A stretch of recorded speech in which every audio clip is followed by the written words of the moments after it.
Hello students, मेरा नाम है अरुण शर्मा। स्वागत है आप सभी का Arun coaching classes commerce with math में। आज मैं आपको पढ़ाऊंगा क्लास 11 बिजनेस स्टडी और ये सेकंड यूनिट है और इसका जो चैप्टर नंबर थर्ड है joint Hindu family business, HUF जो है, इस HUF के नाम से भी इसको जाना जाता है। ठीक है, ओके जी। तो आइए शुरू करते हैं। उससे पहले मेरी आपसे रिक्वेस्ट है, अगर आप इस चैनल पे नए हैं तो चैनल को सब्सक्राइब जरूर करना, बेल आइकन को प्रेस करना, वीडियो को लाइक करना, शेयर करना, कमेंट करना ना भूलना। तो बच्चों, इसको जो है बड़ी क्लास के बच्चे और जो है स्कूल वाले बच्चे जो है इसको सब्सक्राइब कर सकते हैं। मैथ भी मैं आपको पढ़ाऊंगा यहाँ पे। ठीक है, तो यहाँ लिखा है, देखिए, centralise management is the main feature of joint Hindu family business. ठीक है, तो सेंट्रलाइज मैनेजमेंट क्या होती है इसके बारे में मैं आपको बाद में बताऊंगा। तो धीरे धीरे जो है चैप्टर की ओर बढ़ते हैं। देखिए, सबसे पहले मैं आपको मीनिंग बताता हूँ, इसका मीनिंग जानना बड़ा जरूरी है। तो according to the Hindu law, जो हमारा हिंदू लॉ है उसके according, joint Hindu family is a group of person whose ancestor is the same. ठीक है, तो ज्वाइंट हिंदू फैमिली जो है वो ग्रुप ऑफ पर्सन होता है जिसके जो एंसेस्टर यानी कि जो पूर्वज होते हैं वो सेम होते हैं। ठीक है, ओके। जैसे कि आपकी फैमिली है, मेरी फैमिली है ना। ओके, आपकी फैमिली का मतलब सबकी अपनी अपनी फैमिली है ना। ओके, और उसके जो एनिसेस्टर होंगे वो भी सेम होंगे। जैसे मेरे पूर्वज भी सेम है, मेरी बहन के सेम भी होंगे। ठीक है, उसी तरीके से जो आपका ब्रदर सिस्टर होगा उसके भी एनिसेस्टर सेम होंगे। ठीक है, under it unmarried daughters and wifes are also included. ठीक है, तो जो भी इसमें अनमैरिड डॉटर होती है और जो पत्नी होती है उसको भी इंक्लूड किया जाता है इसमें। ओके जी, तो देखिए, दो यहाँ पे जो है दो फैक्ट हैं HUF के यहाँ पे दिए गए हमारे पास।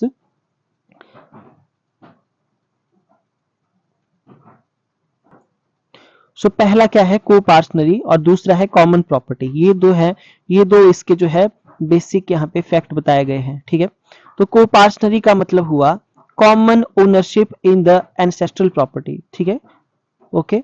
तो को पार्सनरी का मतलब हुआ कॉमन ओनरशिप, जैसे कि समान, मतलब समान जो है स्वामित्व तो हम इसको बोल सकते हैं। जैसे कि एक परिवार होता है और जो परिवार होता है उसमें बहुत सारे सदस्य होते हैं। ठीक है, जैसे कि मैं और मेरी बहन है, मेरे जो है पिताजी हैं, मेरी माताजी हैं, या मेरे दादा दादी हैं। ठीक है, इस तरीके से। तो जो हमारे पूर्वजों की जो भी संपत्ति होगी उसमें जो है कॉमन ओनरशिप होगी सभी फैमिली मेंबर्स की। ये है इसका मतलब, common ownership in the ancestral property. को parcenary is created by law, तो ये लॉ के द्वारा क्रिएटेड होती है, not by the any contract. ठीक है, किसी कॉन्ट्रैक्ट के द्वारा ये जो है वो क्रिएट नहीं होती है को पार्सनरी। अकॉर्डिंग टू इट, इसका मतलब क्या है, an individual gets a right in the ancestral property immediately after birth. मतलब जैसे ही किसी का जन्म हो जाता है तो वो एंसेस्ट्रल प्रॉपर्टी में जो है उसका क्या बन जाता है, राइट बन जाता है। ठीक है, उसकी ओनरशिप बन जाती है।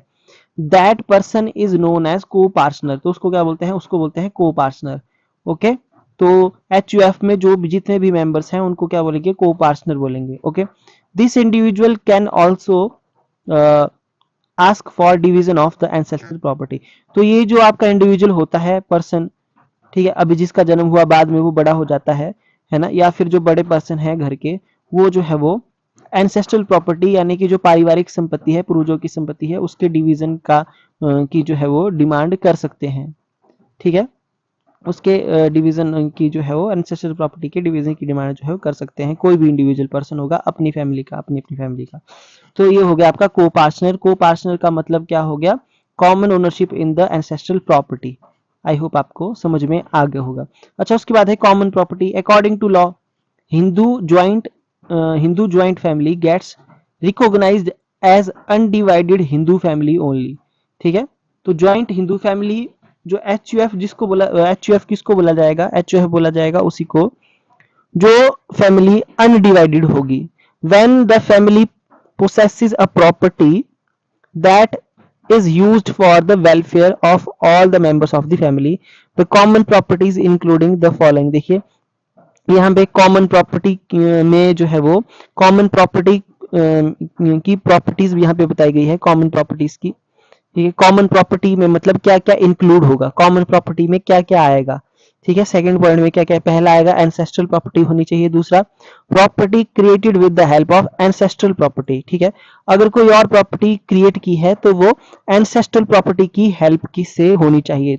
तीसरा क्या आएगा, personal property treated as the property of family, ठीक है। और कोई जो पर्सनल प्रॉपर्टी होगी उसको क्या ट्रीट किया जाएगा, फैमिली प्रॉपर्टी ट्रीट किया जाएगा, ठीक है। तो ये तीन जो है यहाँ पे प्रॉपर्टीज, कॉमन प्रॉपर्टीज में तीन चीजें इंक्लूड होती हैं, वो यहाँ पे बताया गया है, ठीक है। आई होप आपको ये समझ में आ गया होगा। तो एचयूएफ का मीनिंग मैंने आपको बताया और साथ में इसके जो दो फैक्ट होते हैं, को पार्टनर और कॉमन प्रॉपर्टी, वो भी मैंने आपको बता दिया। ओके जी। अब जो है यहाँ पे स्कूल ऑफ हिंदू लॉ क्या होता है, तो यहाँ पे बोला गया according to Hindu law there are two main communities controlling the Hindu families, ठीक है। तो दो यहाँ पे कम्युनिटीज बताई गई है, दो ग्रुप बताए गए हैं, कम्युनिटीज बताई गई हैं जो आपकी हिंदू फैमिली को कंट्रोल करती है। पहली है मिताक्षरा। तो मिताक्षरा क्या है, ये एक ऐसी कम्युनिटी है जो कि पॉपुलर है in the country except Assam Bengal, ठीक है। आसाम और बंगाल में जो है मिताक्षरा जो है पॉपुलर नहीं है, बाकी सारी जगह पॉपुलर है। And some parts of Odisha, Odisha का जो उड़ीसा है उसका जो है वो कुछ ऐसा भाग होगा जहां पे मिताक्षरा को फॉलो नहीं किया जाता।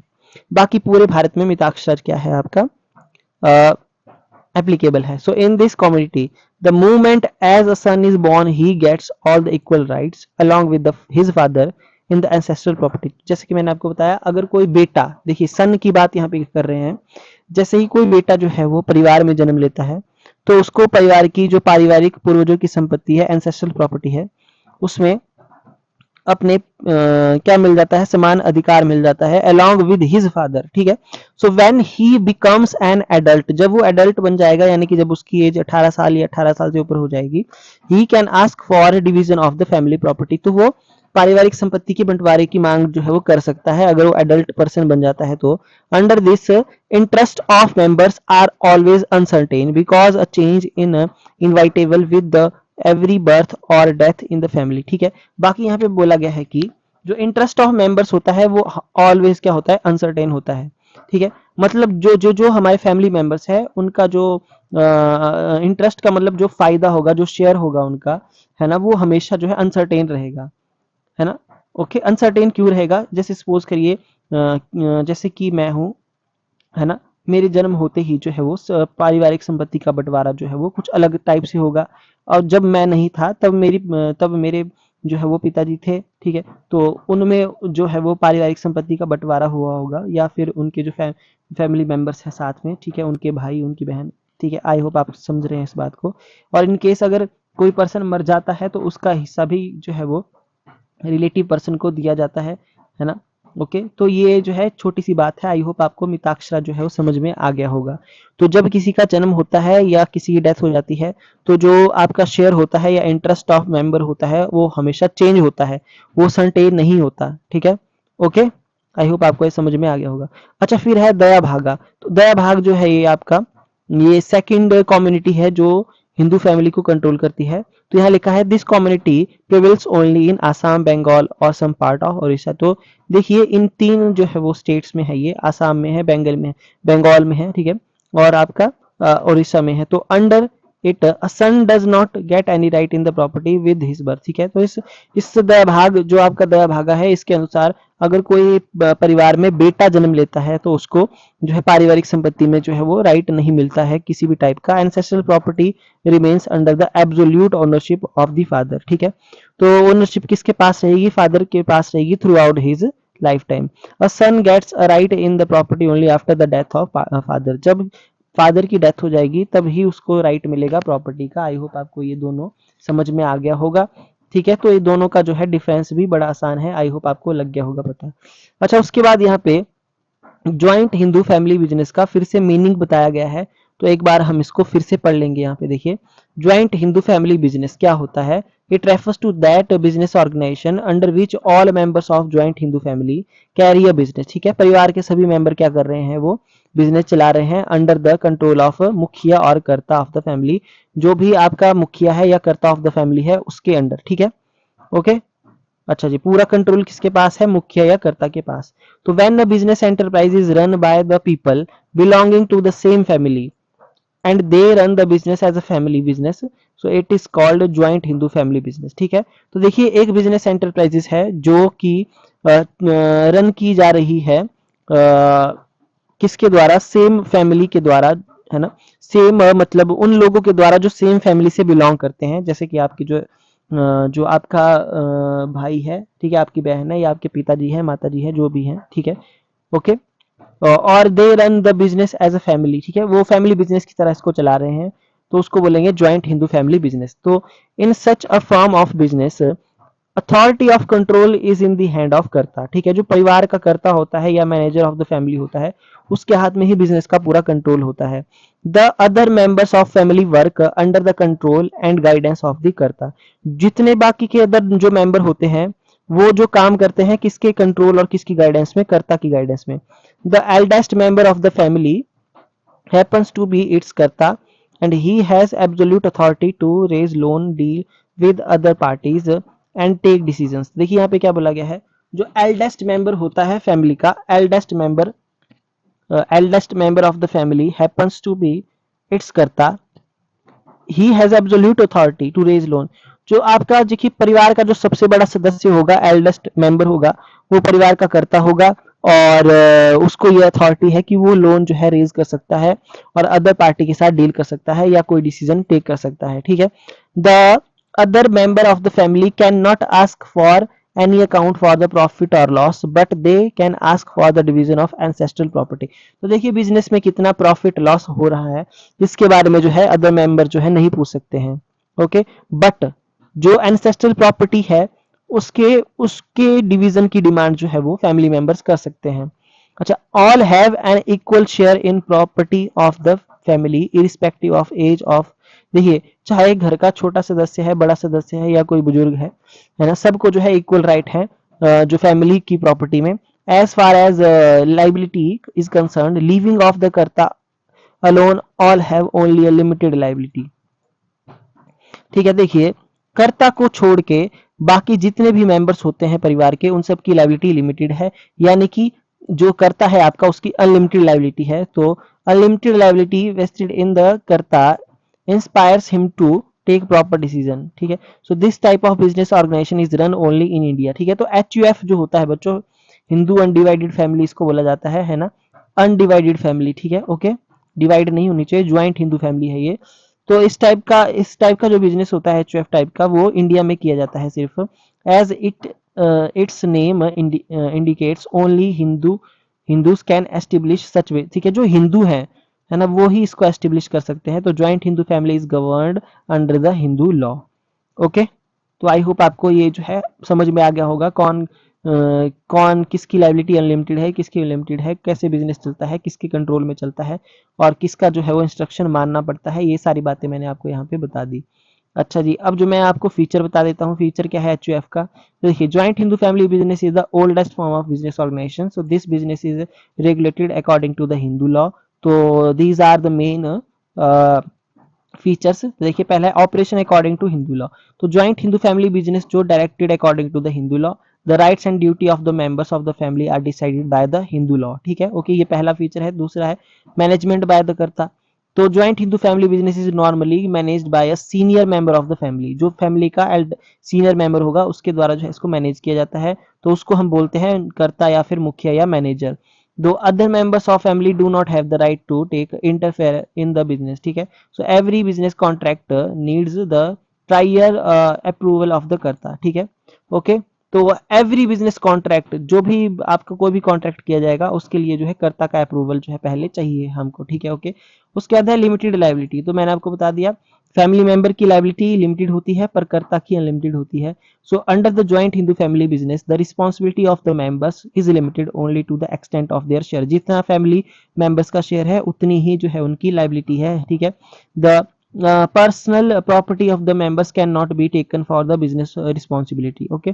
तो फैमिली मेंबर्स की जो भी आपकी पर्सनल प्रॉपर्टी है उसको बिजनेस की रिस्पॉन्सिबिलिटी के लिए यूज नहीं किया जा सकता है। So this is also an important fact that in joint Hindu family business responsibility of the कर्ता इज अनलिमिटेड, ठीक है। तो मैंने बता दिया कर्ता की रिस्पॉन्सिबिलिटी अनलिमिटेड होती है और उसकी जो पर्सनल प्रॉपर्टी है उसको भी जो है वो यूज किया जा सकता है, responsible to discharge his business responsibility, ठीक है। कोई भी बिजनेस रिस्पॉन्सिबिलिटी है उसके लिए जो है कर्ता की पर्सनल प्रॉपर्टी को भी हम डिस्चार्ज कर सकते हैं, ओके। तो मैंने आपको बता दिया किसकी लिमिटेड है और किसकी अनलिमिटेड है लाइबिलिटी। नेक्स्ट है परमानेंट एग्जिस्टेंस। जो एग्जिस्टेंस होता है ज्वाइंट हिंदू फैमिली बिजनेस का वो परमानेंट होता है, जैसे कि एग्जिस्टेंस ऑफ द कंपनी होता है, ठीक है। किसी के मर जाने का या किसी के जन्म लेने का कोई इफेक्ट नहीं होगा, क्योंकि मतलब अगर कोई छोड़ के चला जाता है, परिवार का सदस्य जो है जैसे डेथ हो जाती है तो बिजनेस पे कोई इफेक्ट नहीं पड़ेगा। So there is no effect of death, insolvency और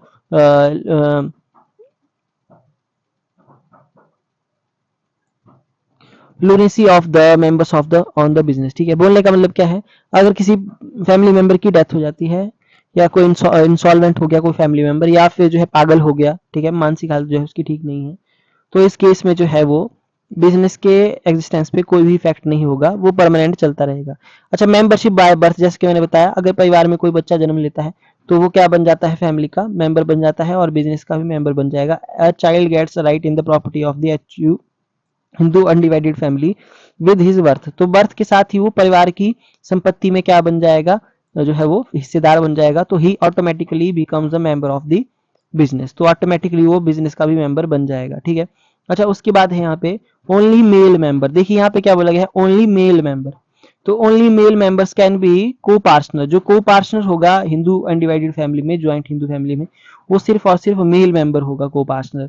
तो but according to Hindu section act 1956, तो a woman after the death of her husband, अगर किसी मतलब किसी परिवार में किसी जो है वो औरत के पति की डेथ हो जाती है, तो वो क्या होगा, in the absence of male successor. अगर कोई जो है आपका मेल जो है पर्सन जो है वो नहीं है परिवार में, ठीक है, ओके, तो वो को पार्टनर बन सकती है। कौन बन सकती है, वुमेन बन सकती है after the death of her husband in the absence of male successor, ठीक है।